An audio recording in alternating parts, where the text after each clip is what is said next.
Everyone, welcome to my YouTube channel law and knowledge. कैसे हैं आप सब? आज का हमारा जो टॉपिक है सेक्शन 249 ए सीआरपीसी। तो बेसिकली सेक्शन 249 ए सीआरपीसी है क्या, और उसे कैसे ड्राफ्ट करते हैं, और इसकी क्या वैल्यू है क्रिमिनल केस के अंदर, तो वो आज हम इस वीडियो के अंदर जानेंगे। तो चलिए, वीडियो को स्टार्ट करने से पहले आप हमारा channel like, share and subscribe कर लीजिए, ताकि ऐसी नई नई वीडियोस जो है हम आपके लिए बना कर लेकर आए। तो चलिए वीडियो स्टार्ट करते हैं, और मैं आपको बताऊं कि इस सेक्शन की क्या वैल्यू है हमारी कोर्ट लाइफ के अंदर। तो बेसिकली ये सेक्शन जो है 249 है, ये एक डिस्क्रिशनरी पावर है एक कोर्ट का। तो डिस्क्रिशनरी पावर से मुतल्लिक ये है कि ये सेक्शन डील करता है जैसे एक क्रिमिनल केस कोर्ट के अंदर पेंडिंग चल रहा है, और उस केस के अंदर जो है ना गवाह आ रहे हैं और ना ही कोई जो है विटनेसेस आ रहे हैं। इसके अलावा जो कंप्लेनेंट है जिसने एफआईआर लॉन्च करवाई है, चाहे वो स्टेट हो चाहे वो प्राइवेट कंप्लेनेंट हो, तो अगर ये कोर्ट के अंदर प्रोसीड नहीं कर रहे हैं और आ नहीं रहे हैं, सिर्फ डेट्स ले रहे हैं, तो मतलब ट्रायल को लिंगर ऑन पेंडिंग करने के ऊपर इनका जो है जोर है। तो इस बेसिस के ऊपर जो है हम सेक्शन 249 ए को जो है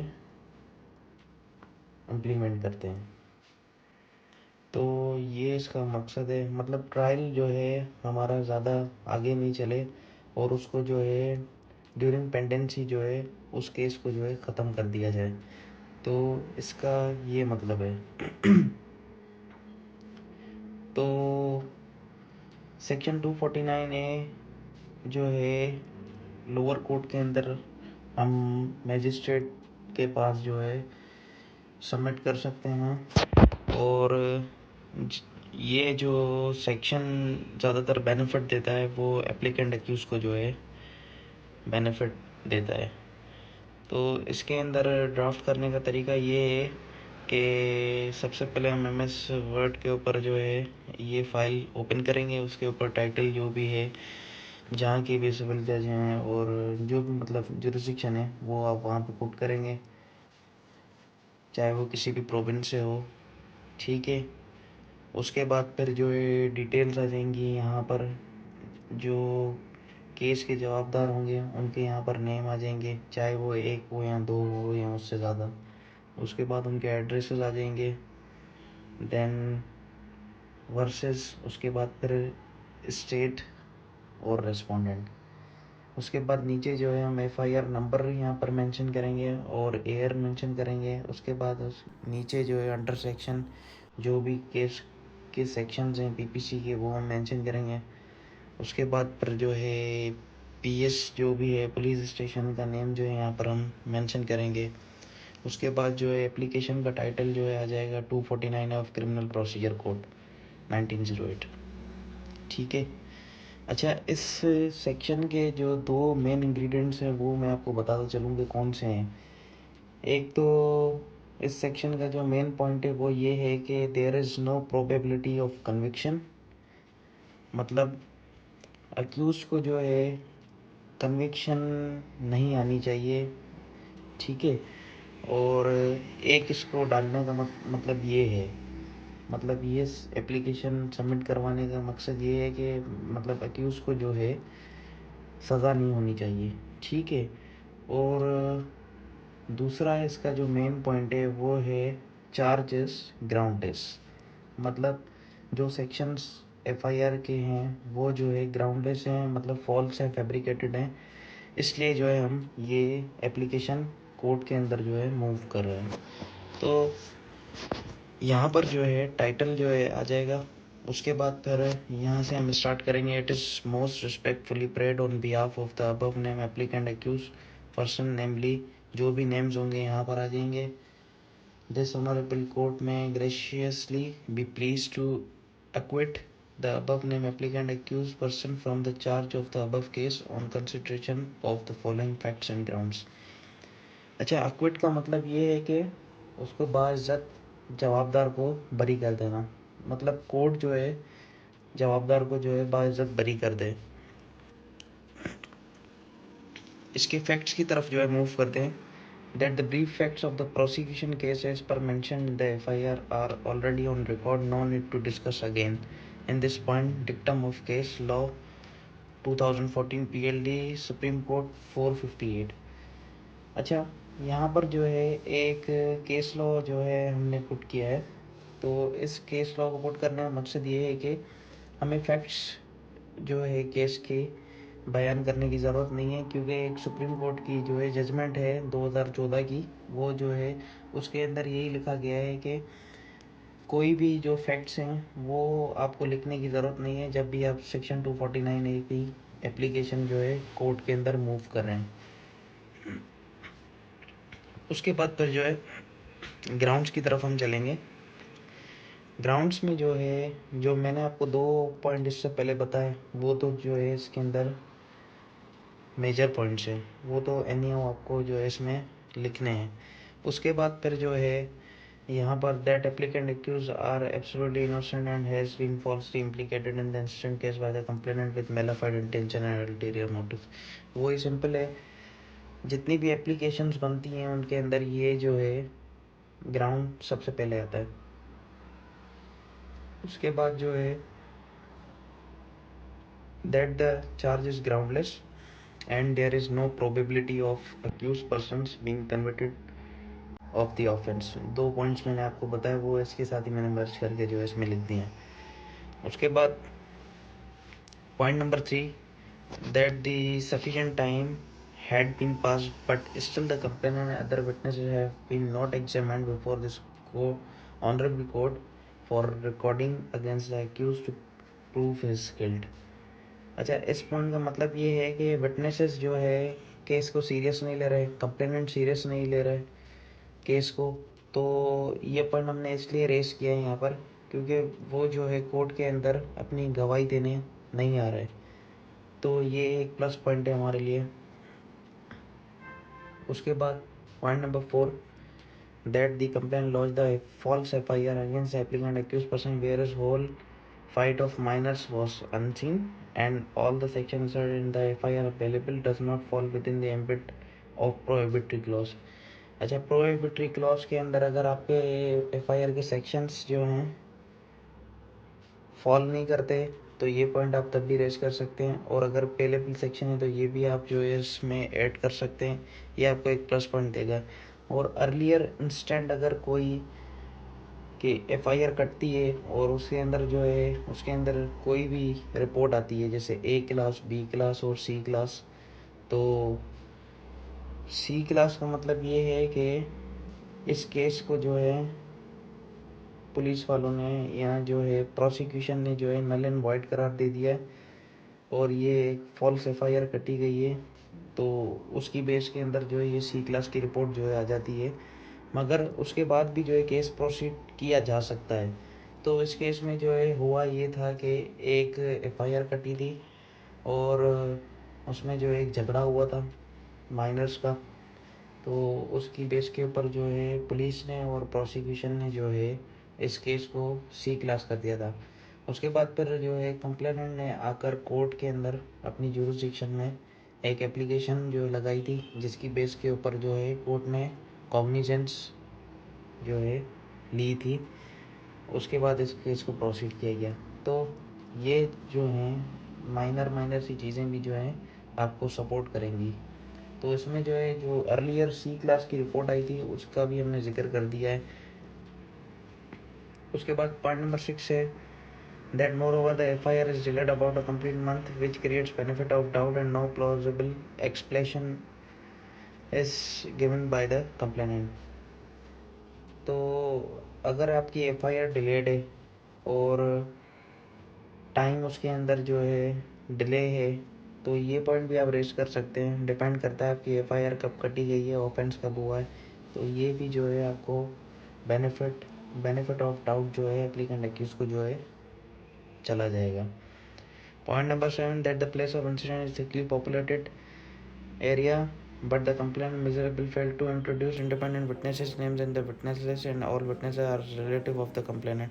अच्छा, ये जो पॉइंट हमने रेज किया है यहाँ पर, जो थिकली पॉपुलेटेड एरिया होते हैं वहाँ पर जो है प्राइवेट विटनेसेस जितने भी होते हैं, जो लोग आम जिन शहरी जो होते हैं, पुलिस उन शहरियों को जो है विटनेस नहीं बनाती, जिसकी वजह से जो है प्रोसिक्यूशन का केस जो है कमज़ोर पड़ जाता है।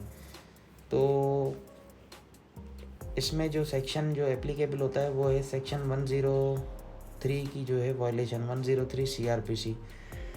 तो ये पॉइंट भी जो है हमने बेहतर समझा, इस वजह से जो है बेनिफिट ऑफ डाउट जो है एप्लीकेंट एक्यूज को जो है जा रहा है, तो ये भी हमें बेनिफिट दे जाएगा। उसके बाद that the applicant accused person has not committed any offence but they are tracked in the instant case due to family issues. ये तो फैक्ट्स के ऊपर अपनी जो है पॉइंट है।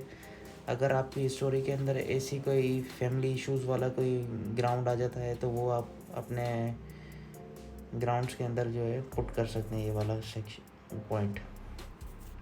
उसके बाद that applicant regularly attending the court since the lodging of the FIR but the prosecution has failed to provide any evidence against the applicant accuse and further proceedings shall waste the precious time of this honourable court. अच्छा, वही बात मैंने आपसे कही कि अगर complainant जो है अपने केस के साथ सीरियस नहीं है और या प्रोसिक्यूशन अपने केस के साथ सीरियस नहीं है, तो बजाय इसके कि ये केस और डिले हो, तो बेहतर है कि इसको 249A सेक्शन के तहत इस केस को नल एंड वॉइड करके ख़त्म किया जाए।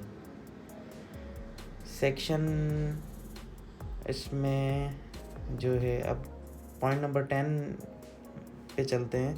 That the reference of 2023 SBLR Sin 66 in which Honorable High Court of Sin held that the law does not permit to keep the accused under the stress of the prosecution for an indefinite period and where there is no chance of appearance of the prosecution witnesses in the court itself can close the side of prosecution and proceed the matter in accordance with the law। अच्छा, ये एक case law है जो कि बहुत important है, ये आप नोट भी कर रहे हैं। 2023 SBLR Sin पेज नंबर 66। इसका मतलब ये है कि ऑनरेबल हाई कोर्ट ने जो है एक केस लॉ जो है प्रेसिडेंट दिया था, जिसके अंदर ये था कि लॉ जो है हमारा वो कहता है कि अक्यूज़ को जो है इनडेफिनाइट पीरियड के लिए बार्स के अंदर नहीं रखा जा सकता। तो इसलिए जो है कोर्ट के पास एक सुमो मोटो पावर होता है जो सेक्शन 249A के साथ डील करता है। तो ये केस लॉ इसलिए हमने यहाँ पर पुट किया है कि केस को जो है मतलब प्रोसिक्यूशन की जो साइड क्लोज है, वो केस को मतलब क्लोज करके इसको एंडिंग की तरफ ले जाया जाए। तो इस पॉइंट का मतलब ये था। Then Section 11 that it is golden principle of criminal administration of justice that the accused are deemed to be innocent till they are convicted by the court of the competent jurisdiction। अच्छा, ये criminal procedure court का और criminal administration of justice का एक golden principle ये है कि जब तक अगर किसी मुलजिम के ऊपर कोई क्राइम साबित नहीं होता तो वो इनोसेंट कहलाते हैं या इनोसेंट करार देते हैं, और अगर साबिती हो जाती है तो उसके बाद वो जो है एक क्रिमिनल जो है साबित होते हैं। तो ये भी पॉइंट इसके अंदर आप रेज कर सकते हैं। उसके बाद that there is no any chance of earlier disposal of this week type of case. अगर केस आपका वीक है, सेक्शन सारे अवेलेबल हैं, तो ये भी आप पुट कर सकते हैं, इसके अंदर मेंशन कर सकते हैं। अच्छा, charge is groundless and it is well settled law that fruitless processing can be buried at earlier. अच्छा, अर्लियर इसको जो है केस को ख़त्म किया जा सकता है अगर चार्ज ग्राउंडलेस है।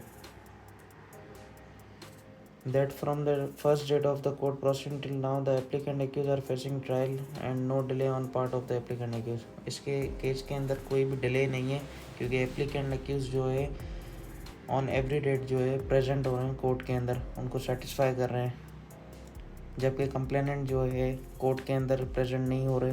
तो ये भी हम पॉइंट रेस कर सकते हैं इसमें। That the acquittal of the above named accused under section 249A CRPC would be better than wasting the precious time.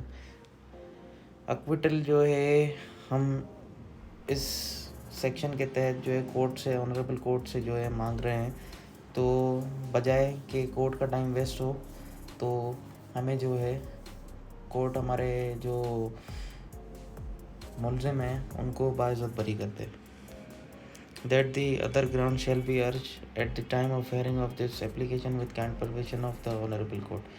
अच्छा, ये पॉइंट्स जो हमने यहाँ पर ग्राउंड्स के अंदर जो रेस किए हैं, ये उसके बाद जो है अगर कोई फर्दर पॉइंट्स आपके माइंड के अंदर आते हैं अकॉर्डिंग टू योर FIR और एनी इन्वेस्टिगेशन जो भी है, तो वो अगर आपने इसके अंदर ऐड नहीं किए तो वो आप ड्यूरिंग पेंडेंसी ऑफ ट्रायल अगर जब ये आप एप्लीकेशन जो मूव करेंगे कोर्ट के अंदर, तो तब भी ये आप जो है वो पॉइंट्स जो है डिस्कस कर सकते हैं ऑनरेबल कोर्ट के साथ. उसके बाद लास्ट में प्रेयर आ जाएगी, प्रेयर क्लॉज.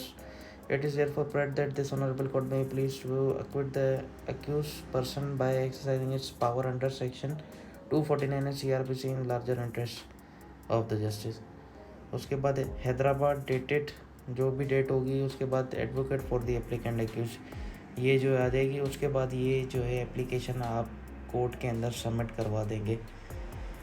और ये जो 249A का जो पावर था, ये पावर है जुडिशल मजिस्ट्रेट के पास. इसके बाद अगर आप जो है अपर कोर्ट के अंदर जाते हैं, कोर्ट ऑफ सेशन में जाते हैं, तो उसके अंदर सेक्शन 265 के जो है डील करते हैं. उसके बाद जो है इससे ऊपर वाली कोर्ट में जाएंगे अगर हाई कोर्ट के अंदर, तो वो है सेक्शन 561A ऑफ CRPC जो कि डील करता है हाई कोर्ट के साथ. तो ये जो है डिस्क्रिशनरी पावर्स हैं कोर्ट के, जिसकी बेस के ऊपर जो है आप किसी को भी बाइज़्ज़त बरी करवा सकते हैं. तो यही थी आज की हमारी इंटरेस्टिंग वीडियो. अगर वीडियो आपको पसंद आई हो तो लाइक, शेयर एंड सब्सक्राइब कर दीजिएगा.